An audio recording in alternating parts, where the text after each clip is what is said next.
South Indian super star రజనీకాంత్కి తెలుగు తమిళ్లోనే కాక వరల్డ్ వైడ్గా ఫ్యాన్స్ ఉన్న సంగతి తెలిసిందే.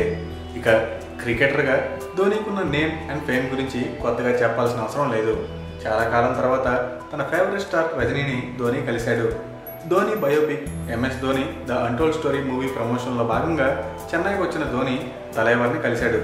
అంతకుముందు ఓ థియేటర్లో సూర్య భార్య జ్యోతిక పిల్లలతో కలిసి ధోనీని కలిసింది. రజనీ తర్వాత మీ నాన్నే నా అభిమాన నటుడు అని మహి సూర్య పిల్లలతో అన్నాడు.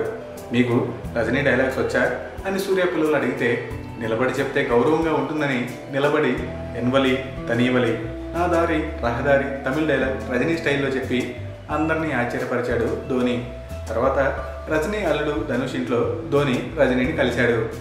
చెన్నై తనకి రెండో ఇల్లుగా మారిందని, ఎప్పుడు చెన్నై వచ్చినా సూపర్ స్టార్ని కలవాలని మనసులో ఉండేదని, ఎవరినైనా అడుగుదామంటే సిగ్గుగా ఉండేదని, ఇన్నాళ్ళు కలవలేకపోయినా ఎప్పటికైనా కలిసినందుకు చాలా హ్యాపీగా ఉందని గొక్క తిప్పుకోకుండా రజనీపై తనకున్న గౌరవాన్ని అభిమానాన్ని చెప్పాడు ధోనీ. తనతో పాటు Dhoni movie hero Sushant Singh, Dhoni friend cum producer Arun Pandey కూడా ఉన్నారు. రజనీ ధోనీకి హార్ట్ఫుల్గా వెల్కమ్ చెప్పి ఆత్మీయంగా పలకరించి శాలువాతో సత్కరించారు. ఈ నెల 30న ధోనీ వరల్డ్ వైడ్గా రిలీజ్ కాబోతుంది.